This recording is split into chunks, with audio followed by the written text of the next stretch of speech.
சத்யுகம் முடிந்து திரேதாயுகம் வரும்போது அங்கும் துக்கமோ அசாந்தியோ இருக்காது.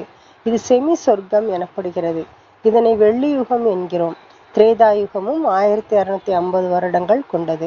சதோ சாமானிய குணம் அங்கு இருப்பவர்களிடம் இருக்கிறது.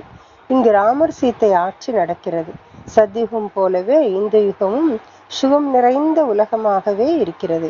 இவர்கள் சுய தர்மமாகிய ஆதிசநாதன தேவி தேவதா தர்மத்தினராக வாழ்வதால் இவர்களை சுதர்மிகள் என்கிறோம்.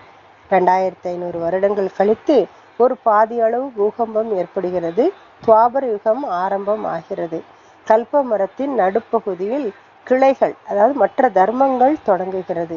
இங்கு சத்யுகத்தின் தேவதைகள் தங்களது ஆத்மீக ஸ்திதியினை மறந்து தங்களை அழியக்கூடிய உடல் எனும் உணர்வில் வந்துவிடுகின்றனர்.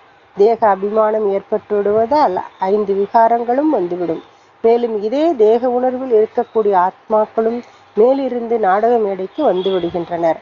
ரஜோ குண தகுதி உடையவர்களாக மாறிவிடுகின்றனர். நான் மற்றும் எனது என்ற பற்றின் காரணமாக விகாரங்களின் வசப்பட்ட தவறுகளை செய்வதால் அதன் பலனாக துக்கமும் அசாந்தியும் ஏற்பட ஆரம்பிக்கிறது. தங்களது ஆதிசநாதன தேவி தேவதா தர்மத்தை உருவாக்கியவரை மறந்துவிடும் இந்த பாரதவாசிகள் அப்போது இந்துக்கள் என்று அழைக்கப்பட்டனர்.